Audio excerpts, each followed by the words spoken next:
आज के क्लास में हम लोग शुरू करने जा रहे हैं अपने मैथ का एक और नया चैप्टर का नाम है क्यूब एंड क्यूब रूट्स। इसके पहले वाले क्लास में हम लोगों ने squares and square root complete किया, बिल्कुल अच्छी तरीके से हम लोगों ने कर लिया। और उसी प्रकार से हम लोग क्यूब्स एंड क्यूब रूट्स को भी खत्म करेंगे। हालांकि स्क्वायर्स एंड स्क्वायर रूट्स जो चैप्टर हम लोगों ने खत्म किया वो चैप्टर हमारा थोड़ा सा लेंदी था, लंबा था, वो उसको खत्म करने में लगभग अच्छा दिन लग गया हम लोगों को। लेकिन ये चैप्टर है क्यूब्स एंड क्यूब रूट्स, ये बहुत ही छोटा चैप्टर है, मुश्किल से 3 दिन में ये हमारा खत्म हो जाएगा। मतलब 3 दिन नहीं कह सकते, 3 क्लास कह सकते हैं। तो 3 क्लास में मेरे हिसाब से लगभग ये खत्म हो जाना चाहिए। तो जैसे याद कीजिए आप, स्क्वायर्स एंड स्क्वायर रूट्स में हम लोगों ने क्या किया था, चैप्टर को 2 हिस्से में बांटा था। पहला हमारा था स्क्वायर्स और दूसरा था हमारा स्क्वायर रूट्स। उसी प्रकार से हम लोग क्यूब्स एंड क्यूब रूट्स को भी 2 हिस्से में पहले बांट देंगे। पहला हमारा हिस्सा होगा क्यूब्स और दूसरा होगा फिर बाद में हम लोग क्यूब रूट्स के बारे में डिस्कस करेंगे। मतलब कि पहले हम लोग डिस्कस करेंगे क्यूब्स के बारे में और फिर बाद में हम लोग क्यूब रूट्स के बारे में डिस्कस करेंगे। तो उसको हम लोग बाद में देखेंगे जब हमारा ये जब हमारा क्यूब्स वाला टॉपिक खत्म हो जाएगा तब हम लोग उसको शुरू करेंगे। लेकिन आज से शुरुआत हम लोग करने जा रहे हैं क्यूब्स के बारे में। तो समझते हैं कि पहले आखिर क्यूब्स होता क्या है। ध्यान से समझते हुए चलिएगा क्योंकि चैप्टर बहुत ही छोटा है लेकिन है बड़ा इंटरेस्टिंग, इंपॉर्टेंट भी है, तो ध्यान से समझते हुए चलिए। पहले क्यूब्स का मतलब समझिए क्या होता है। यहाँ पे लिखा हुआ है for a given number x we define cube of x equals to x into x denoted by x cube. बिल्कुल भी आपको समझ में नहीं आया होगा, कोई बात नहीं, आप इसको छोड़ दो। ये ना बुक का लैंग्वेज लिखा हुआ है, इसको छोड़ दीजिए। आप समझ में आया तो अच्छी बात है, नहीं समझ में आया तो और अच्छी बात है, क्योंकि हम इसको और अभी प्रैक्टिकली समझाने वाले हैं। देखिए बहुत ध्यान से इसको समझते हुए चलिएगा, ठीक है ना। पहली बार बुक का समझ में किसी को नहीं आता है, छोड़ दीजिए उसको, कोई दिक्कत वाली बात नहीं है। जो अभी हम समझाने जा रहे हैं उसको समझ लीजिए, बहुत इंपॉर्टेंट। देखिए इसका एग्जांपल देखिए, यहाँ पे ना एक नंबर के बारे में बात हुआ है x। मान लीजिए कि वो नंबर हमारा x नहीं है बल्कि वो हमारा 2 है। क्या है? 2 है। देखिए जब भी हम लोग बात करते थे स्क्वायर का तो हमारा क्या होता था, किसी नंबर के ऊपर 2 लिखा हुआ रहता था। ध्यान से समझते हो चलिएगा। स्क्वायर्स एंड स्क्वायर रूट्स हम लोगों ने जब पढ़ा उसमें हमारे पास कोई नंबर होता था, मान लीजिए 3, और इसका हमने स्क्वायर कर दिया तो ये हमारा क्या कहलाता था, 2 स्क्वायर कहलाता था। और इसको हम लोग लिखते कैसे थे, 3 इंटू 3, 2 बार लिखते थे, है ना। लेकिन अब क्या होगा, कोई नंबर रहेगा उसके ऊपर 3 लिखा हुआ रहेगा और यही 3 हमारा क्या कहलाता है, क्यूब कहलाता है। ये 2 क्या कहलाता था स्क्वायर्स एंड स्क्वायर रूट्स में, स्क्वायर कहलाता था। ये क्या कहलाएगा अब 3, क्यूब कहलाएगा, ठीक है ना। तो यहाँ पे ध्यान से समझते चलिएगा। तो मान लीजिए कि यहाँ पे 2 लिखा हुआ है और 2 के ऊपर पावर जो है ना 3 दिया हुआ है। इसका मतलब है कि 2 को आप कितने बार मल्टीप्लाई करो, 3 बार मल्टीप्लाई करो। 2 इंटू 2 इंटू 2 कितना आ गया, 2 जा 4, 4 2 जा 8। यही है हमारा क्यूब, और इसके अलावा क्यूब में कुछ नहीं है। तो किसी भी नंबर का क्यूब हमको लिखना होगा तो कैसे लिखेंगे, पहले वो नंबर दे देंगे और इसके ऊपर हम लोग 3 लिख देंगे। और 3 का मतलब ही होता है क्यूब यानी कि 3। स्क्वायर मतलब 2, क्यूब का मतलब 3। कोई दिक्कत नहीं इसमें, बस यही चीज़ है हमारा। और इतना घुमा फिरा के आपके ये बुक में लिखा गया है। अच्छा यहाँ पे क्या लिखा था जरा हम लोग समझने की भी कोशिश करें। तो यहाँ पे एक नंबर था हमारा x, उस नंबर को हमने क्या मान लिया, 2 मान लिया, है ना। उसके बाद क्या कहा गया है, x इंटू x यानी कि जो नंबर दिया आपने यहाँ पे 2, उसको 3 बार मल्टीप्लाई करो। हमने 3 बार मल्टीप्लाई भी कर दिया। इसको डिनोट करने का क्या तरीका है, 2 का पावर क्या कर दो, 3 कर दो। तो हमने 2 का पावर यहाँ पे 3 कर दिया। बस लिखा हुआ वही चीज़ है, बस आपको यहाँ पे समझ में नहीं आया होगा, लेकिन अब आपको समझ में आ गया, कोई दिक्कत नहीं ना इसमें। तो जब भी आपसे कहा जाए किसी नंबर का क्यूब करो, इसका मतलब है कि उसी नंबर को 3 बार मल्टीप्लाई करो। यदि मैं कह रहा हूँ कि 3 का क्यूब कितना होगा, आप क्या करोगे, सिंपली 3 लिखोगे और इसका पावर 3 दे देना। तो इसका मतलब हो गया कि 3 को कितने बार मल्टीप्लाई करो, 3 बार मल्टीप्लाई करो। तो 3 इंटू 3 इंटू 3 कितना होगा, 3 3 जा 9, 9 3 जा 27 हो गया। बस उसी प्रकार से यदि आपसे कोई पूछे कि बताओ 4 का क्यूब कितना होगा, तो करना कुछ नहीं है, 4 लिखिए उसका क्यूब कर दीजिए। मतलब कि 4 को मल्टीप्लाई कितने बार करो, 3 बार। तो 4 इंटू 4 इंटू 4 कितना, 4 4 जा 16 और 16 4 जा 64। बस हो गया। आप और भी एग्जाम्पल ले सकते हैं लेकिन इतना आपके समझने के लिए काफ़ी है। इसका सिंपल सा मतलब हुआ कि स्क्वायर में हम लोग 2 बार मल्टीप्लाई करते थे और क्यूब में हम लोग मल्टीप्लाई 3 बार करेंगे। बस हो गया, यही था हमारा क्यूब, और कुछ नहीं है इसमें, कोई दिक्कत इसमें। तो जब भी क्यूब कहा जाए तो क्यूब करना क्या है, सिंपली वो नंबर को 3 बार मल्टीप्लाई कर दो। जैसे हमने कहा कि 2 का क्यूब करो, तो 2 लिखना है कितने बार, 3 बार मल्टीप्लाई कर देना है, सिंपल। हमने कहा कि 3 का क्यूब करो, क्या करना है, सिंपली 3 को 3 बार मल्टीप्लाई कर देना है। 4 का क्यूब करो, मतलब 4 को मल्टीप्लाई 3 बार कर दो, हो गया। आगे बढ़े हम लोग। तो इस तरीके से हमारा क्यूब वाला टॉपिक भी कंप्लीट हुआ। उसके बाद है हमारा एक और important topic, cube, sorry, perfect cube. समझिए परफेक्ट क्यूब का मतलब क्या हुआ, देखिए ध्यान से। तो a natural number is said to be a perfect cube if it is the cube of some natural number। ये भी मेरे हिसाब से आपको समझ में नहीं आया होगा, नहीं आया ना, कोई दिक्कत नहीं है, छोड़ दीजिए इसको भी। एग्जाम्पल देंगे आपको, तुरंत समझ में आएगा, समझिएगा ध्यान से, बहुत इंपॉर्टेंट। मान लीजिए कि यहाँ पे हमने लिखा 1 का क्यूब, 1 का क्यूब हमने यहाँ पे लिखा, इसका मतलब क्या है, इसका मतलब है 1 इंटू 1 इंटू 1 कितना, 1। उसी प्रकार से हमने लिखा यहाँ पे 2 का क्यूब, इसका मतलब 2 इंटू 2 इंटू 2 कितना आ जाएगा, 8 आ जाएगा। उसी प्रकार से हमने यहाँ पे लिखा 3 का क्यूब, 3 इंटू 3 इंटू 3 बराबर आ जाएगा 27, है ना। उसी प्रकार से यदि मैं आपको 4 का क्यूब करके दिखाऊं, तो 4 इंटू 4 इंटू 4 कितने बार, 3 बार, कितना, 64। उसी प्रकार से यदि मैं 5 का क्यूब करूं, तो 5 इंटू 5 इंटू 5 कितना आ जाएगा, 25 इंटू 5 125 ना, सही है, बिल्कुल सही है। अब इसका मतलब हुआ क्या, परफेक्ट क्यूब का, अच्छा आपने परफेक्ट स्क्वायर भी पढ़ा था, स्क्वायर एंड स्क्वायर रूट्स में, उसको भी छोड़िए, आप परफेक्ट क्यूब पे ध्यान दो। इस स्टेटमेंट को आप छोड़ दो, नहीं समझ में आ रहा है ना, कोई दिक्कत नहीं है, आप यहां से समझो। आपने यहां पे क्या किया है, 1 का आपने क्यूब किया तो कितना आया, 1 आया। आपने 2 का क्यूब किया तो 8 आया, 3 का क्यूब किया आपने 27 आया, 4 का क्यूब किया 64 आया, 5 का क्यूब किया 125 आया। अब एक बात बताइए आप हमको, आपने 2 का क्यूब किया तो 8 आया, ओके, क्या किसी और नंबर का क्यूब करेंगे तो क्या वो 8 आएगा, मतलब कि आपने 2 का क्यूब किया, मतलब कि 2 को मल्टीप्लाई कितने बार किया, 3 बार, तो 8 आ गया। क्या ऐसा कोई और नेचुरल नंबर है जिसका क्यूब करेंगे तो 8 आ जाएगा, ऐसा कोई भी नंबर दुनिया में नहीं है, किसके अलावा, 2 के अलावा। इट मीन्स 2 हमारा क्या हो जाएगा, परफेक्ट क्यूब हो जाएगा, मतलब कि 2 का पावर 3 ही वैल्यू कितना आएगा, 8 आएगा। इसके अलावा दुनिया में कोई नंबर है ही नहीं जिसका क्यूब करने पे 8 आ जाए। इट मीन्स 2 हमारा क्या हो जाएगा, एक परफेक्ट क्यूब हो जाएगा। और इसका वैल्यू पूछे कितना होगा, क्या बोलेंगे, 8 बोलेंगे। उसी प्रकार से आप हमको एक बात बताइए, 3 का क्यूब कीजिएगा, 3 इंटू 3 इंटू 3 कितना, 27। क्या कोई और ऐसा नंबर है जिसका क्यूब करने पे 27 आ जाएगा, नहीं। 3 के अलावा कोई दुनिया में ऐसा नंबर है ही नहीं जिसका आप क्यूब करेंगे और 27 आ जाए, है कोई नंबर नहीं है। मतलब इकलौता नंबर कौन सा है, 3 है, तो 3 हमारा क्या कहलाएगा, एक परफेक्ट क्यूब कहलाएगा। और वैल्यू कितना होगा इसका, 27, बस यही है हमारा परफेक्ट क्यूब, और कुछ नहीं है।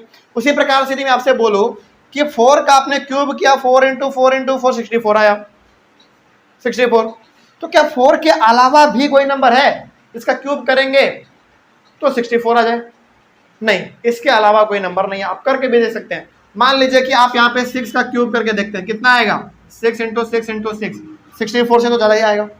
उसी प्रकार से आप 7 का करेंगे, 7 इंटू 7 इंटू 7, 64 से ज़्यादा आएगा। मतलब हम यहाँ पे कहना केवल आपको ये चाह रहे हैं कि 4 का क्यूब कीजिएगा तो 64 आएगा। इसका मतलब इस पूरी दुनिया में इकलौता हमारा 4 ही ऐसा नंबर है जिसका क्यूब करेंगे तो 64 आएगा। इट मीन्स 4 हमारा एक क्या कहलाएगा, परफेक्ट क्यूब कहलाएगा। तो दिक्कत इसमें। उसी प्रकार से 5 हमारा क्या एक परफेक्ट क्यूब है, क्यों, क्योंकि 5 का क्यूब करेंगे यानी कि 5 को 3 बार मल्टीप्लाई करेंगे तभी मेरा 125 आएगा। क्या 5 के नंबर को 5 के अलावा कोई नंबर है जिसका क्यूब करने पे 125 आएगा, कोई नंबर दुनिया में है ही नहीं। इट मीन्स हम लोग यहाँ पे कह सकते हैं कि 5 हमारा एक परफेक्ट क्यूब है। मतलब ये हो गया कि जिसका कुछ और नंबर हो ही नहीं सकता। जैसे मान लीजिए 125 आया, किसका क्यूब करने पे? 5 का क्यूब करने पे। अब किसी नंबर को भी आप क्यूब कर लो, 125 नहीं आएगा। इट मीन्स यही हमारा क्या हो जाएगा? परफेक्ट क्यूब हो जाएगा। बस इतना सिंपल है, और कोई दिक्कत इसमें? बस यही चीज था। आगे बढ़ जाते हैं। तो अब मेरे हिसाब से आपको क्यूब और परफेक्ट क्यूब दोनों समझ में आ गया होगा। कोई दिक्कत नहीं ना इसमें? बड़ा सिंपल सा था ये चीज। ध्यान में ये रखिएगा, क्यूब का सिंपल सा मतलब होता है किसी नंबर का पावर कितना दे दो? 3 दे दो और उसको 3 बार मल्टीप्लाई कर दो, सिंपल। ठीक है ना? और परफेक्ट क्यूब का मतलब क्या हुआ? परफेक्ट क्यूब का मतलब ये हो गया कि उस नंबर का आपने क्यूब किया तो वो नंबर जो आया ना, वो किसी और क्या नंबर क्यूब करने पे नहीं आने वाला है। तो ये हो गया हमारा परफेक्ट क्यूब। ये 1 2 3 4 5 इन सभी का आपने क्यूब किया, ये सब नंबर आया, और ये सब नंबर किसी और नंबर का क्यूब करने पे नहीं आने वाला है। इट मीन्स 1 2 3 4 5 ये सब हमारा क्या है? परफेक्ट क्यूब है। कोई दिक्कत नहीं है इसमें? चलो आगे बढ़ जाते हैं। उसके बाद एक cubes of negative integers. Negative integer का मतलब क्या हुआ? नेगेटिव इंटीजर का मतलब है सिंपल सा नंबर आपके कैसे होंगे? माइनस वाले होंगे, नेगेटिव वाले होंगे। इसका एग्जांपल देखिए आप। जैसे मान लीजिए हमारे पास यहाँ पे -1 है। क्या -1 हमारा एक नेगेटिव इंटीजर है? बिल्कुल है। और इसका हमने क्यूब किया, इसका मतलब क्या मालूम है? इसका मतलब है -1 को मल्टीप्लाई करो कितने बार? 3 बार। तो -1 इंटू -1 इंटू -1 क्या वैल्यू आएगा? करते हैं। मल्टीप्लाई में माइनस माइनस क्या होता है? प्लस। इन दोनों का मल्टीप्लाई करेंगे प्लस आ जाएगा, फिर प्लस माइनस माइनस, यानी कि -1 आएगा यहाँ पे। ठीक है। उसी प्रकार से -2 का यदि आप क्यूब करते हैं कितना आएगा? -2 इंटू -2 कितना आएगा? -8 आएगा। ठीक है। उसी प्रकार से यदि आप -3 का क्यूब करते हैं तो -3 इंटू -3 कितना आएगा? -27। उसी प्रकार से -4 का यदि आप क्यूब करते हैं तो -4 इंटू -4 कितना? 64 माइनस में। हम यहाँ पे क्या बताना चाह रहे हैं आपको? आप मेरी बातों को पकड़ पाए? हम केवल यहाँ पे ये बताना चाह रहे हैं कि जब भी आप माइनस यानी कि नेगेटिव इंटीजर का आप क्यूब करते हैं तो रिजल्ट हमेशा आपका किस में आता है? नेगेटिव में आता है। लेकिन क्या ऐसा स्क्वायर के साथ भी था क्या? नहीं, स्क्वायर के साथ कभी ऐसा नहीं होता है। मान लीजिए कि आपने यहाँ पे इसका स्क्वायर किया, ये भी नेगेटिव इंटीजर है, आपने इसका स्क्वायर किया, इसका मतलब है -2 इंटू -2 मल्टीप्लाई में माइनस माइनस प्लस होता है, तो ये हमारा सिंपली 4 होगा। मतलब कि स्क्वायर में जब आप नेगेटिव इंटीजर का स्क्वायर करते थे तो वो पॉजिटिव आता था उसका रिजल्ट, लेकिन जब नेगेटिव इंटीजर का आप क्यूब करेंगे तो हमेशा रिजल्ट किस में आएगा? माइनस में आएगा, नेगेटिव में आएगा। यही हम बताना चाह रहे थे। समझ में आ गया बात? चलिए, बहुत इंपॉर्टेंट था। तो यहाँ पे यदि आपसे कोई चलते फिरते पूछ ले कि बताइए किसी भी नेगेटिव इंटीजर का क्यूब करेंगे तो उसका रिजल्ट क्या आएगा? रिजल्ट कुछ भी आ सकता है, लेकिन होगा किसमें? नेगेटिव। यही इसी इसका सबसे बड़ा फैक्ट है। ओके, आगे बढ़ते हैं। उसके बाद है हमारे पास cubes of rational number. Rational number का मतलब होता है p/q के फॉर्म में होना चाहिए। चलिए करते हैं। इसका एग्जांपल देखिए, बहुत इंपॉर्टेंट एग्जांपल से आप बहुत कुछ सीख जाएंगे।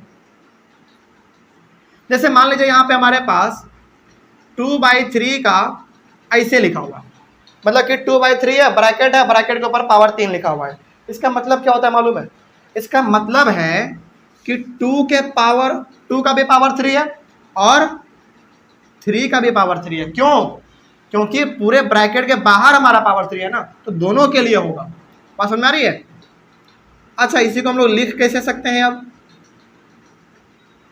बताइए। इसी चीज को हम लोग ऐसे लिख सकते हैं, देखिए ध्यान से। 2/3 का पावर 3 है, इसका मतलब है कि पावर 3 2 के लिए भी और 3 के लिए भी, तो दोनों को हम लोग अलग अलग लिख सकते हैं। और 2 का पावर 3 है, इसका मतलब है कि 2 इंटू 2 3 बार, और 3 का भी पावर 3 है, इसका मतलब 3 इंटू 3 कोई डाउट इसमें? आगे बढ़िए, अब सिंपली मल्टीप्लाई कीजिए, कितना आएगा? 8/27 आ गया। सॉरी 8 आ गया यहाँ पे, 8/27 ये 8 है। ओके, तो किसी भी रैशनल नंबर का आप क्यूब करेंगे तो वो इस प्रकार का होगा। चलिए एक और रैशनल नंबर आपके सामने हम लेते हैं। मान लीजिए कि हमारे पास अब है -3/4 का होल क्यूब। यहाँ पे ना देख के आपको घबराना नहीं है कि आपने माइनस क्यों लिया, ले सकते हैं माइनस, क्योंकि रैशनल नंबर हमारा केवल पॉजिटिव में थोड़ी होता है, नेगेटिव में भी हो सकता है, ठीक है ना। इसका मतलब क्या हुआ, इसका मतलब हुआ कि -3 का भी क्यूब है और 4 का भी क्यूब है। इसका मतलब हम लोग क्या लिख सकते हैं, -3 इंटू -3 तीन बार लिख सकते हैं। उसी प्रकार 4 इंटू फोर भी तीन बार लिख सकते हैं। और अब एक बार बताइए, 3 इंटू 3 9, 9 इंटू 3 27, और आपने एक नेगेटिव नंबर का क्यूब किया था तो ऑब्वियस सी बात है किस में रिजल्ट आएगा, नेगेटिव में आएगा। तो -27 बाई कितना हो जाएगा, 64 हो जाएगा। कोई दिक्कत नहीं इसमें। बस इसमें आपको ध्यान में ये बात याद रखना है कि जब भी हम लोग रैशनल नंबर का क्यूब करते हैं ना, तो ये क्यूब दोनों के लिए अप्लाई होता है, ऊपर वाले के लिए भी और नीचे वाले के लिए भी। वही चीज हमने यहाँ पे करके दिखाया, बस और कुछ नहीं था इसमें। आसान है, बिल्कुल आसान है। आगे बढ़ते हैं। उसके बाद है हमारे पास last properties of cubes of numbers. Property भी है क्यूब के कुछ, उसको भी हम लोग देख लेते हैं। पहले इधर का आप लोग ऑनलाइन वाले बच्चे लिख लीजिए जल्दी से फटाक से, इधर का कम से कम आपको नोट कर लीजिए, उधर का बाद में भी कीजिएगा तो चलेगा।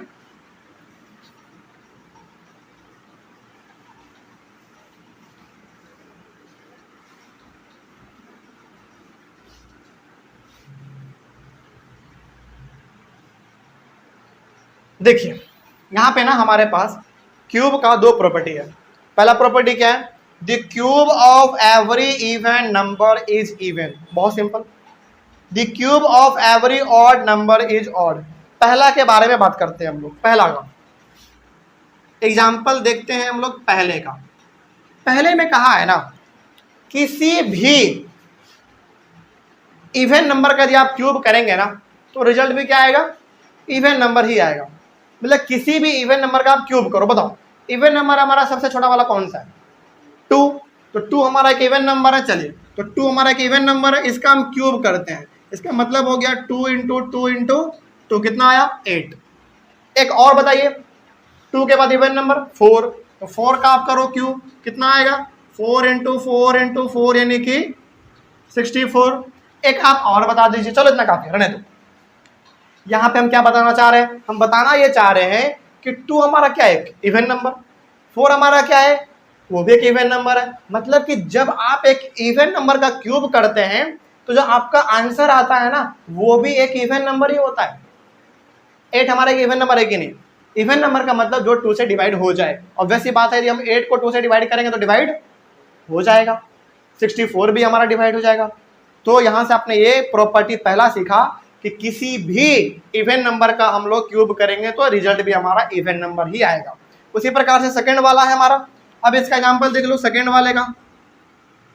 सेकंड में क्या कहा गया था, किसी भी ऑड नंबर का यदि आप क्यूब करेंगे तो रिजल्ट भी ऑड नंबर होगा। अच्छा चलिए बताइए, सबसे पहला ऑड नंबर हमारा कौन सा, 1। तो 1 का आप क्यूब करो, इसका मतलब है 1 इंटू 1 इंटू 1 यानी कि 1। 1 हमारा क्या है, ऑड नंबर, क्यों, क्योंकि 2 से डिवाइड नहीं होता है। दूसरा और भी आप ले सकते हैं, 3 ले लो। 3 हमारा क्या है, ऑड नंबर है, तो 3 इंटू 3 इंटू 3 कितना, 3 3 9, 9 3 27। आप और ले सकते हैं तो कोई बात नहीं है, सॉरी। तो 5 इंटू 5 इंटू 5 125। देखिए जरा ध्यान से, आपने 1 का क्यूब किया, 3 का किया, 5 का किया। 1 3 5 तीनों का तीनों नंबर कौन सा है, ऑड नंबर है। आपने ऑड नंबर का क्यूब किया तो रिजल्ट क्या है, 127 और 125। ये सब भी क्या है, आपका ऑड नंबर है। आप इसको 2 से डिवाइड करके देख लो, कभी डिवाइड नहीं होने वाला, कभी नहीं। कुछ ना कुछ रिमाइंडर हमेशा बचेगा ही बचेगा, और आंसर किस में आएगा, पॉइंट में आएगा। तो ये हमारा ऑड नंबर है। तो यहाँ पे आपने पहले वाले में सीखा कि जब हम लोग एक इवन नंबर का क्यूब करते हैं तो रिजल्ट हमारा इवन नंबर आता है, और जब हम लोग एक ऑड नंबर का क्यूब करते हैं रिजल्ट भी हमारा ऑड नंबर ही आता है। तो ये हमारा 2 प्रॉपर्टी था क्यूब का। इसमें तो कोई दिक्कत नहीं होना चाहिए। चलिए इसका भी स्क्रीनशॉट ले लीजिए आप लोग। अब पूरा आप लोग एक बार लिख लीजिएगा, ठीक है ना। इस तरीके से हमारा ये चीज खत्म हुआ। चलिए इसके बाद अगले वाले क्लास में हम लोग शुरू करेंगे। हालांकि करना तो आज ही चाहिए था, लेकिन कोई बात नहीं, क्योंकि समय कम है तो क्वेश्चन हमको थोड़ा सा ज़्यादा बताना है इसमें, तो हम लोग क्वेश्चन को कल कर लेंगे। तो जो भी आज आप लोगों ने सीखा है इससे रिलेटेड हम लोग कुछ सवालों को कल डिस्कस करेंगे, तब तक आप इसको लिख लीजिएगा। तो अगले वाले क्लास में हम लोग सवाल बेसिकली सॉल्व करते हैं। चलिए मिलते हैं अगले वाले क्लास में। Thank you very much and have a nice day.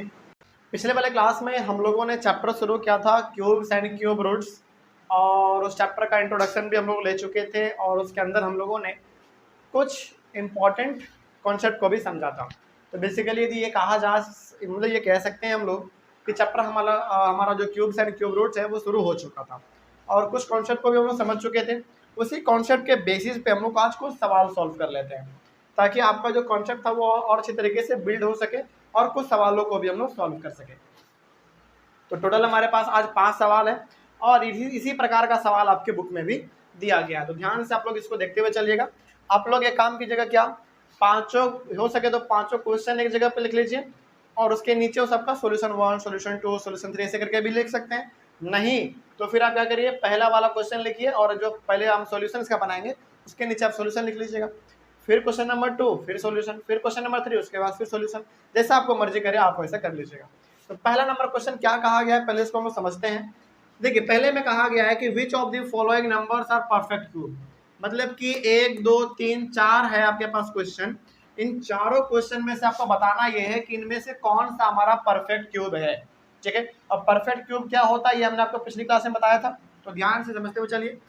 तो इन चारों नंबर में हमारा परफेक्ट क्यूब कौन सा है पहले आप वो बताइए। दूसरी बात, in case of perfect cube, जो हमारा परफेक्ट क्यूब होगा इन चारों में से, find the number whose cube is the given number. यानी कि इन चारों में से हमारा जो परफेक्ट क्यूब होगा उसका आपको निकाल के भी दिखाना है वो नंबर जिसका ये परफेक्ट क्यूब होगा, ठीक है ना। कैसे बनेगा ये चीज हम लोग यहाँ पे सारा डिस्कस करते हैं। तो पहले हम लोग यहाँ पे देखते हैं सॉल्यूशन नंबर हमारा फर्स्ट। सॉल्यूशन फर्स्ट का फर्स्ट के लिए हम लोग बात करते हैं। पहले फर्स्ट हमारा है 216। देखिए कैसे चेक करेंगे कि कोई नंबर हमारा परफेक्ट क्यूब है कि नहीं है, पहले चेक करना हम लोग सीख लेते हैं, ताकि कोई भी क्वेश्चन हमारे सामने रहे और उसको हम लोग देख के बता सके कि आखिर ये दिया हुआ नंबर परफेक्ट क्यूब है कि नहीं। इसके लिए हम लोगों को करना कुछ नहीं है, आप जो करते थे स्क्वायर्स एंड स्क्वायर रूट्स में क्या करते थे, प्राइम फैक्टराइजेशन करते थे, वही चीज हम लोगों को यहाँ पे भी करना है। तो 216 का आपको करना है सिंपली प्राइम फैक्टराइजेशन के लिए। पहले कितना से करें, 2 से करेंगे तो एक बार में लग जाएगा, फिर 0 और फिर ये हमारा 8, यानी कि 108 बेसिकली आने वाला है, ठीक है। उसके बाद फिर आप 2 से करेंगे 54 आएगा, फिर आप 2 से करेंगे कितना आएगा 27 आएगा, फिर अब इसको आप 3 से करेंगे 9 आएगा, फिर ये हमारा 3 से 3 और फिर 3 से 3 आ जाएगा। कोई दिक्कत इसमें, आगे बढ़ते हैं। उसके बाद आप क्या करते थे, कुछ आपको याद आ रहा होगा मेरे हिसाब से।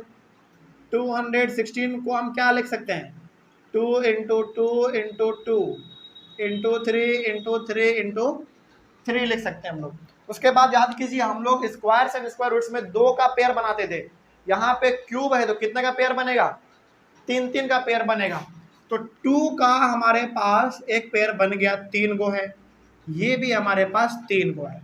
इट मीन्स हम लोग यहाँ पे 216 को क्या लिख सकते हैं, इसके लिए बाहर निकालिए आप 2 × 3, 216 6, और 6 का क्या निकाल रहे हैं हम लोग, क्यूब निकाल रहे हैं। इसका मतलब यहाँ पे देखिए कब पता चलेगा कि कोई परफेक्ट क्यूब है कि नहीं है, तब कहेंगे कोई नंबर हमारा परफेक्ट क्यूब है कि नहीं है जब उसका पेयर हमारा बन जाए। पेयर बन जा रहा है मतलब वो परफेक्ट क्यूब है, पेयर नहीं बन पा रहा है मतलब वो परफेक्ट क्यूब नहीं है। तो यहाँ पे 2 का भी हमारा पेयर बन गया, 3 का भी पेयर बन गया। बस ध्यान आपको यहाँ पे रखना है कि पेयर बनाने के लिए आपको यहाँ पे 3 नंबर लेना पड़ेगा, और यदि पेयर बन जा रहा है तो फिर वो हमारा परफेक्ट क्यूब कहलाएगा। नहीं बन पा रहा है तो हमारा परफेक्ट क्यूब नहीं कहलाएगा, नहीं होगा वो। तो आपने क्या लिखा, 3 × 2 = 6 आपने किया, 6 लिख दिया, और इसका आपने क्यूब डाल दिया। क्यूब क्यों डाला आपने, इसका मतलब यहाँ पे ये है कि 6 × 6 × 6 करो, आपके पास 216 आ जाएगा। कोई दिक्कत नहीं ना इसमें। इसका मतलब ये हो गया कि 6 का क्यूब जो है वो 216 है। इसका मतलब है कि 6 का आप क्यूब कीजिएगा तो आपके पास 216 आएगा, और दुनिया में कोई ऐसा नंबर है ही नहीं जिसका क्यूब करने पे कितना आ जाए, 216 आ जाए। इट मीन्स 216 हमारा क्या है, एक परफेक्ट क्यूब है। कोई डाउट नहीं इसमें। चलो आगे बढ़ जाते हैं फिर। तो ये हमारा हो गया इसका आंसर। तो यहाँ पे आप लिखिएगा, आपसे दो चीज पूछा गया था कि कौन सा परफेक्ट क्यूब है, तो हम लोग यहाँ पे क्या लिखेंगे, 216 इज अ परफेक्ट क्यूब, ये हमारा परफेक्ट क्यूब है। हैंस दूसरा क्या पूछा गया था, हाँ यहाँ पे लिखेंगे 6 is day 216 is a perfect cube. और क्या पूछा गया था सवाल में, सवाल में आपसे दो चीज पूछा गया है। पहला पूछा है which of the following numbers are perfect cube, हाँ पहला वो पूछा गया है।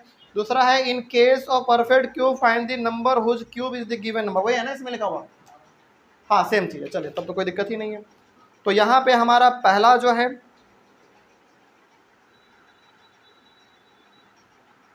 हाँ सही, बिल्कुल सही, कंफ्यूज हो गए थे हम, हमको लगा क्वेश्चन तो मैं अलग नहीं लिख दिए, लेकिन सही है। तो यहाँ पे आपका क्या लिखा आएगा, सबसे पहली बात तो आपने ये देख लिया कि हमारा यहाँ पे पेयर बन रहा है। पेयर बन रहा है मतलब वो क्या होगा, एक परफेक्ट क्यूब होगा। पहली बात आपने यहाँ पे लिख दिया। अब यहाँ पे आपसे पूछा क्या गया था, हम वही चीज नहीं समझ पा रहे थे कि हमको लगा था शायद क्वेश्चन अलग है, लेकिन क्वेश्चन सेम है। तो in case of perfect cube find the number whose cube is the given number. It means हम किसका क्यूब करेंगे कि 216 आ जाए, किसका क्यूब करेंगे, 6 से करना पड़ेगा। तो यहाँ पे आप लिख देंगे and 6 is the number whose cube is 216, बस यही लिखना था आपको, इसमें और कुछ नहीं है। मतलब कैसे चेक करेंगे कोई नंबर हमारा परफेक्ट क्यूब है कि नहीं है, आप सिंपली क्या करो, पहले उस नंबर का प्राइम फैक्टराइजेशन कर लो। प्राइम फैक्टराइजेशन करने के बाद आप देखो कि दोनों का पेयर बन रहा है कि नहीं। पेयर बन रहा है तो हमारा एक परफेक्ट क्यूब होगा। ठीक है, तो हमने यहाँ पे देख लिया कि अच्छा पेयर हमारा यहाँ पे 2 और 3 का भी बन गया, तो 3 जो 6 और उसका हमने क्यूब दे दिया। तो यहाँ पे हम लोग लिखेंगे पहले 216 इज अ परफेक्ट क्यूब। दूसरी बात, दूसरी लाइन में आप लिखेंगे 6 is the number whose cube is 216, मतलब कि 6 का आप क्यूब कीजिएगा, 6 इंटू 6 कीजिएगा तो आपके पास 216 आ जाएगा। बस इसका सॉल्यूशन यही था। उसके बाद दूसरे नंबर में आइए, दूसरे में कौन सा नंबर है, दूसरे में है आपके पास 189। 189 का हम लोग सॉल्व करते हैं। पहले आप इधर कर लो प्राइम फैक्टराइजेशन 189 का। चलिए ये 2 से तो नहीं कटने वाला है, 3 से कितने बार में, 63 बार में, फिर 3 से कितने बार में, 21 बार, फिर 3 से 7 बार में, और फिर ये हमारा 7 से 1 बार में। तो हम लोग 189 को कैसे लिख सकते हैं, हम लोग यहाँ पे 189 को 3 इंटू 3 इंटू 3 इंटू 7 लिख सकते हैं। उसके बाद 189 का आप यहाँ पे देखेंगे ध्यान से तो केवल 3 का पेयर बन रहा है, केवल 3 का पेयर बन रहा है। क्या ये हमारा एक परफेक्ट क्यूब होगा, बिल्कुल भी नहीं होगा। अच्छा ये परफेक्ट क्यूब हमारा कब होता, जब यहाँ पे 2 7 और होता, या फिर ये वाला 7 भी नहीं होता। तो क्या हमारा यहाँ पे दोनों का पेयर बन पाया, नहीं बन पाया, इसका मतलब ये परफेक्ट क्यूब है, बिल्कुल भी नहीं है। तो यहाँ पे अब आगे लिखने की जरूरत है ही नहीं, सिंपली आप यहाँ पे लिखेंगे कि hence 189 is not a perfect cube, बस हो गया, बात खत्म। जो परफेक्ट क्यूब नहीं है उसके बारे में आपको कुछ नहीं करना है, लेकिन जो परफेक्ट क्यूब है उसके बारे में आपको ये पूरा लिखना पड़ता। तो ये अब हमको यहाँ पे मालूम चल गया कि इसका पेयर बन ही नहीं पा रहा है, इट मीन्स ये हमारा एक परफेक्ट क्यूब का एग्जाम्पल नहीं है। आगे बढ़ जाते हैं, दूसरा हो गया दो, हाँ तीसरा पे आ जाइए। तीसरे नंबर पे हमारे पास 125 का देख लेते हैं। तो 125 का प्राइम फैक्टराइजेशन करोगे, 2 से नहीं होगा, 3 से नहीं होगा, 4 से भी नहीं होगा, 5 से हो जाएगा। 5 से हमारा 2 बार में, और ये हमारा 25 बार में, फिर 5 से 5 बार में, और फिर 5 से 1 बार में। तो हम लोग यहाँ पे 125 को 5 इंटू 5 लिख सकते हैं, ठीक है। तो 125 क्या पेयर बना, बिल्कुल पेयर बना, 5 का पेयर बन गया, और इसका अब हमको क्या कर देना है, क्यूब कर देना है। इसका मतलब पेयर बन गया, इसका मतलब है कि 5 का क्यूब आप कर दो, 5 इंटू 5 आपको कितना मिल जाएगा, 125 मिल जाएगा। तो यहाँ पे आप लिख सकते हैं अब 125 is a perfect cube, perfect cube. और यहाँ पे एक लाइन में और लिखना होता है चीज, hence 5 is the number whose cube is 125, बस हो गया। तो जिसका पेयर बन जाए वो हमारा परफेक्ट क्यूब है, जिसका पेयर ना बने वो हमारा परफेक्ट क्यूब नहीं है, सिंपल। कहाँ पे, एंड 6 इज द नंबर, अच्छा यहाँ पे कर लो NO नंबर, हो गया बस, ओके। तो इस तरीके से आपका सवाल बनता। इसमें एक और बचा हुआ है, उसको हम लोग कर लेते हैं, इसमें कोई दिक्कत नहीं। अब तो इसी तरीके से आपको ये सवाल बनाना है, तो इसका स्क्रीनशॉट ले लीजिए जल्दी से। चलो इसको मिटा देते हैं।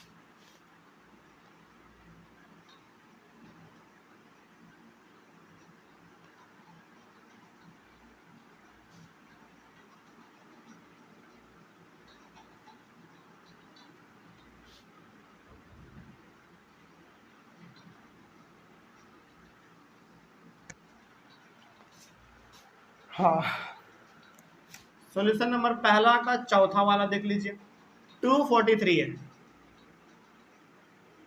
243।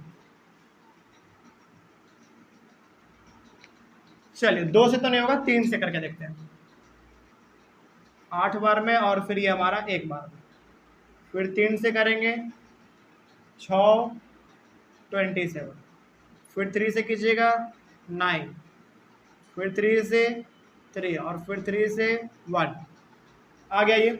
तो हम लोग यहाँ पे 243 को 3 इंटू 3 इंटू 3 इंटू 3 इंटू 3 लिख सकते हैं 5 बार, बिल्कुल सही। तो 243 में आप पेयर देखेंगे तो केवल इसका पेयर बन पाया, यहाँ पे एक और 3 होता ना तो हमारा पेयर बन जाता।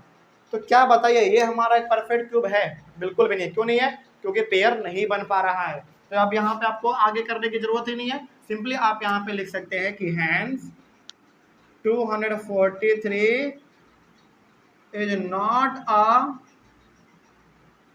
परफेक्ट क्यूब, ये हमारा एक परफेक्ट क्यूब है ही नहीं। तो इस तरीके से आपका पहला वाला सवाल पूरा बन गया। ऐसे ही चेक करना होता है इसमें कि ये हमारा परफेक्ट क्यूब है कि नहीं है। तो जब भी ऐसे प्रकार का सवाल आया ऐसे चेक कर लीजिएगा। अगला सवाल हम लोग डिस्कस करते हैं, सवाल नंबर 2। इसमें कहा गया what is the smallest number by which 3087 may be multiplied so that the product is a perfect cube. मतलब ये हो गया कि इस नंबर में हमको वो सबसे छोटा से छोटा नंबर कौन सा मेरा होगा जिससे इसको मल्टीप्लाई करें तो हमारा क्या मिल जाएगा, परफेक्ट क्यूब मिल जाए। मतलब कि हमको वो सबसे छोटा से छोटा नंबर पता करना है जिसको इससे के साथ मल्टीप्लाई करेंगे तो हमारा क्या मिलेगा, परफेक्ट क्यूब मिल जाएगा। चलिए सॉल्व करते हैं। तो आगे क्या कहा गया है बाद में देखेंगे, लेकिन पहले आप इसका क्या कर लो, 3087 का प्राइम फैक्टराइजेशन कर लेते हैं पहले। तो सॉल्यूशन नंबर 2 देखिए आप यहाँ पे 3087 है ना, हाँ। चलिए 2 से तो नहीं होने वाला, 3 से करके देखते हैं एक बार। 3 से मेरे हिसाब से हो जाना चाहिए, बिल्कुल 3 से एक बार में कर देंगे। फिर 2 डिजिट आपको करेगा तो 0 आपको देना पड़ेगा, 3 2 जा 6 और ये हमारा 9, सही है ना, बिल्कुल। उसके बाद फिर 3 से करेंगे, हाँ 3 से हो जाएगा, 3 3 जा 9 4 और ये हमारा 3। उसके बाद 3 से अब मेरे हिसाब से नहीं होगा, नहीं अब 3 से नहीं होने वाला, 3 4 से तो होगा नहीं, 5 भी नहीं, 6 से नहीं, 6 से भी नहीं होगा, 7 से करके देखते हैं एक बार। 7 से हमको लग रहा है कि हो सकता है, 7 से करेंगे तो 7 28, 4 बार में 28, 14 में 8 जाएगा तो 6, हाँ कितने बार में, 49 बार में, है ना। तो 7 से कर देंगे कितना आ जाएगा 49, फिर इसको 7 से करेंगे 7 और फिर 7 से करेंगे तो 1। तो ऐसे करके आपको देखना पड़ता है इसमें कि किससे कहाँ पे डिवाइड लग रहा है। तो हमारे पास यहाँ पे कितना था 3087 था। तो 3087 को हम लोग क्या लिख सकते हैं 3 इंटू 3 इंटू 7 इंटू 7 इंटू 7। अब यहाँ पे आप गौर से देखेंगे तो पेयर केवल किसका बना, केवल 7 का पेयर बन पाया। अब यहाँ पे आप थोड़ा सोचिएगा बहुत ही ध्यान से, ठीक है। देखिए और इस प्रकार का सवाल हमने आपको बताया है स्क्वायर एंड स्क्वायर रूट में भी। जब मल्टीप्लाई का बात करें, जब डिवाइड का बात करें तो क्या करना चाहिए। देखिए यहाँ पे ना ये हमारा परफेक्ट क्यूब हो जाता, कब हो जाता, जब हमारे पास एक और 3 होता। क्योंकि 7 का पेयर तो बन गया, 3 का पेयर बनाने के लिए हमको कितना 3 और चाहिए, मात्र एक 3 चाहिए। इसका मतलब हमको एक 3 और से क्या करना पड़ेगा, इसको मल्टीप्लाई करना पड़ेगा, तभी जाके ये हमारा परफेक्ट क्यूब बन जाएगा, ठीक है ना। तो यहाँ पे हमको लिखना, अच्छा क्या पूछा गया था आपसे, what is the smallest number by which इतना may be multiplied so that the product is a perfect cube. तो सिंपली हमारा वो कौन सा नंबर है सबसे छोटा 3।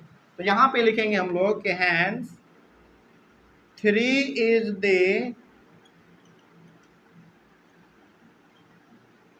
The smallest number by which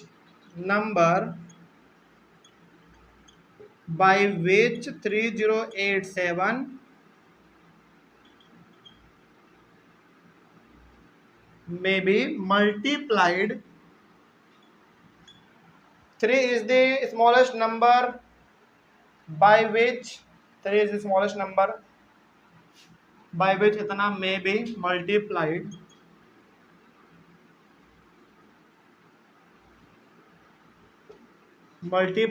so that the quotient is a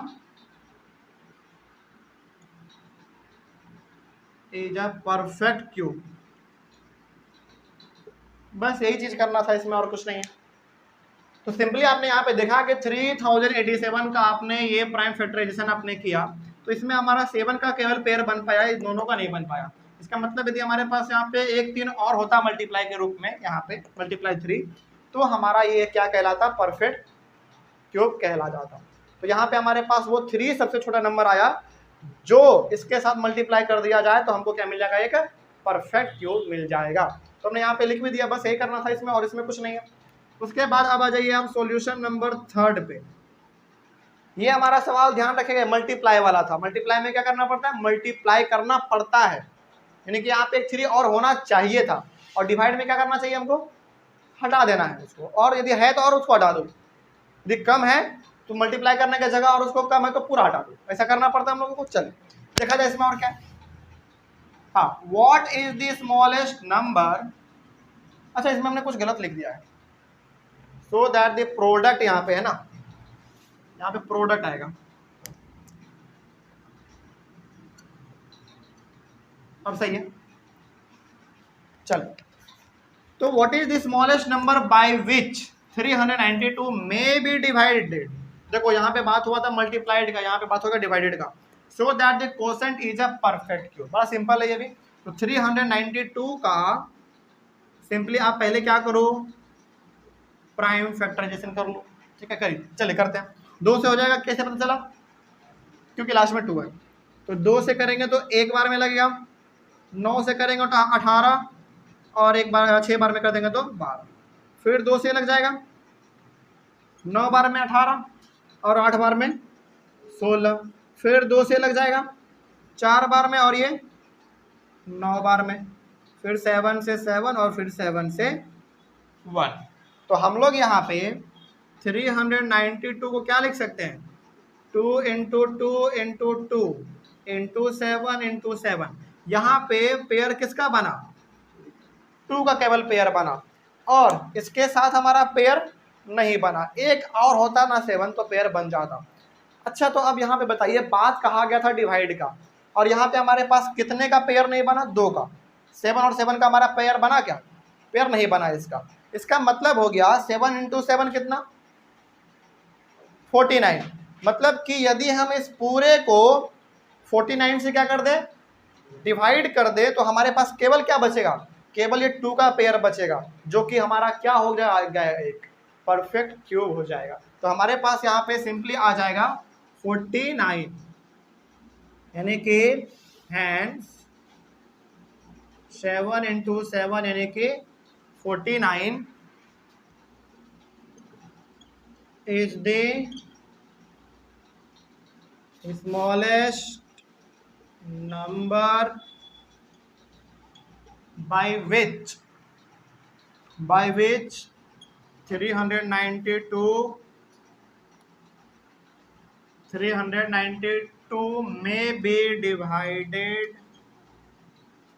may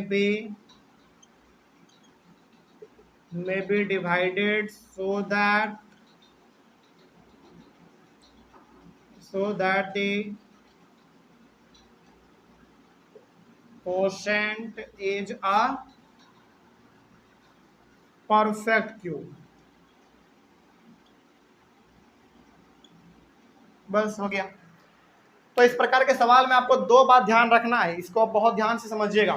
हालांकि यदि आपने स्क्वायर्स एंड स्क्वायर रूट्स वाले क्लास को अटेंड किया होगा तो आपके समझ में आ जाएगा बड़ा आसान से। जब भी सवाल में बात हो मल्टीप्लाई का, तो आप यहाँ पे देख लीजिए कि कितना कम है, तो इसमें से 1 2 1 3 और होता तो हमारा पेयर बन जाता। तो कम कितना है, केवल 1 3 कम है केवल, यानी कि 3 हमारा एक और यहाँ पे होता तो हमारा ये परफेक्ट क्यूब हो जाता। तो यहाँ पे हमारा सबसे छोटा वो नंबर कौन सा होगा, मल्टीप्लाई करने पे 3 होगा। मल्टीप्लाई करने पे हमारा 3, यानी कि 3 से मल्टीप्लाई कर देंगे तो हमारा परफेक्ट क्यूब बन जाएगा। तो वही हमने यहाँ पे लिखा। लेकिन जब भी बात हो डिवाइड का, एक और होता तो, एक 3 होता तो 2 और होना चाहिए, यानी कि 9, बिल्कुल 9 होता, ठीक है ना। और यहाँ पे हमारे पास क्या होगा डिवाइड वाले में, हमारे पास ये 2 है, एक और होता तो हमारा परफेक्ट क्यूब हो जाता, लेकिन ये हमारा 2 अब क्या है, फालतू है। तो इसको कितना से डिवाइड करना पड़ेगा, 7 इंटू 7 49 से। तो 49 से जब हम इसको डिवाइड कर देंगे तो हमारे पास केवल 2 का पेयर बचेगा, और 2 का पेयर बच रहा है, इसका मतलब कि हमारे पास ये क्या है, परफेक्ट क्यूब आ जाएगा। तो वही चीज हमने यहाँ पे लिख दिया स्टेटमेंट में, बस और कुछ नहीं था इसमें। कोई दिक्कत इसमें, चलिए इसका स्क्रीनशॉट ले लीजिए जल्दी से, ऑनलाइन मिल रहे बच्चे आप लोग। तो क्वेश्चन नंबर 3 तक हमारा सॉल्व हो चुका। 4 और 5 बड़ा आसान है, इसको आप ऐसे ही बता सकते हैं। चलिए आपको ये बताना है ना, तो आप यहीं पे बता दीजिए। देखिए ध्यान से, बहुत इंपॉर्टेंट है, लेकिन समझिएगा। हमने आपको क्यूब एंड क्यूब रूट के अंदर 2 प्रॉपर्टी बताया था, प्रॉपर्टी 2 बताया था। क्या प्रॉपर्टी बताया था कि इवन नंबर का आप क्यूब कीजिएगा तो क्या मिलेगा, इवन नंबर ही मिलेगा। ऑड नंबर का क्यूब कीजिएगा तो ऑड नंबर ही मिलेगा। कोई दिक्कत नहीं ना इसमें। चलिए आप हमको पहले यहाँ पे बताइए कि which of the following are the cubes of even number, which of the following are the cubes of even number. यानी कि आपके पास यहाँ पे 1 2 3 4 5 नंबर है, इन 5 नंबर में से हमारा किसका क्यूब करेंगे, मतलब कि कौन से नंबर का क्यूब करेंगे कि वो इवन में आ जाए हमारा। मतलब कि आप इसको समझिए, इवन नंबर को कैसे पहचानते हैं, जिसके लास्ट में 0 2 4 6 8 हो हमारा इवन नंबर होता है। सिंपली मतलब जो मतलब 2 से डिवाइड हो जाएगा। तो आप देखो यहाँ पे किसका किसके लास्ट में या तो 0 या तो 2 या तो 4 या तो 6 या तो 8 है, जिसके भी लास्ट में होगा वो हमारा इवन नंबर होगा। तो यहाँ पे देखो ये है एक हमारा, एक ये हो जाएगा, लास्ट में 6 है, एक ये हो जाएगा और एक हमारा ये हो जाएगा। इसका मतलब ये हो गया कि इन सब का जो हमारा जो भी नंबर रहा होगा उसका क्यूब करेंगे तभी हमारा आ पाएगा। मतलब कि इवन नंबर का क्यूब करने पे ही हमारा ये सब इवन नंबर आया होगा। तो वही यहाँ पे लिखा गया था कि which of the following are the cubes of even number. तो ये और ये हमारा इवन नंबर का क्यूब करने पे आया होगा, क्योंकि आपको मालूम है इवन नंबर का क्यूब करेंगे तो मिलेगा क्या, आपको इवन नंबर ही मिलेगा। इसका मतलब कि ये भी इवन नंबर, ये भी इवन नंबर और ये भी इवन नंबर आपका तभी आ पाया जब हम लोग एक इवन नंबर का ही क्यूब किए होंगे। अब किसका आप क्यूब किए होंगे जो ये आया, ये आपको इतना नहीं सोचना है। सिंपली आप यहाँ पे ये देख लीजिए कि यहाँ पे इवन नंबर है, ये भी इवन नंबर और ये भी इवन नंबर। तो ये क्यों आ पाया, क्योंकि आपने किसका क्यूब किया होगा, इवन नंबर का ही क्यूब किया होगा, तभी आपके सामने ये रिजल्ट आया। इसी प्रकार का ऑड नंबर वाला है जिसके लास्ट में क्या 0, 2, 4, 6, 8 हो या ना हो, ना हो, मतलब कि जिसके लास्ट में 0, 2, 4, 6, 8 हो वो हमारा इवन नंबर, और जिसके लास्ट में 0, 2, 4, 6, 8 ना हो वो हमारा ऑड नंबर। इसमें देख लीजिए ऑड नंबर कौन कौन है, ये और ये, यहाँ पे लास्ट में 1 है, कोई दिक्कत इसमें। तो ये जो आपके पास है 1, 2, 3, ये तीनों का तीनों नंबर जो हमारे सामने आया है, ये तीनों नंबर हमारा ऑड नंबर है। इसका मतलब हमने ऑड नंबर का क्यूब किया होगा तभी हमारे पास 1, 2, 3 नंबर आया है। तो इस प्रकार के सवालों को पहचानेंगे कैसे, लास्ट वाले डिजिट को देख के। इसके लास्ट में 0, 2, 4, 6, 8 हो, यानी कि 0, याद रख लीजिए आप इसको, 0, 2, 4, 6 और 8 हो, ये हमारा कैसा नंबर होगा, इवन नंबर होगा। और जिसके लास्ट में ये 0, 2, 4, 6, 8 ना हो वो हमारा ऑड नंबर होगा। तो ऐसे ही आप इसको पहचानिएगा, ठीक है ना, कोई दिक्कत इसमें। चलिए, तो इस तरीके से आप इसको ध्यान में रख लीजिएगा। अब इसका आप पूरा स्क्रीनशॉट ले लीजिए, पूरा पांचों का पांचों सवाल आपका खत्म हुआ। अगले वाले क्लास में हम लोग मिलेंगे और कुछ नए कॉन्सेप्ट को समझेंगे। तब तक के लिए thank you very much and have a nice day.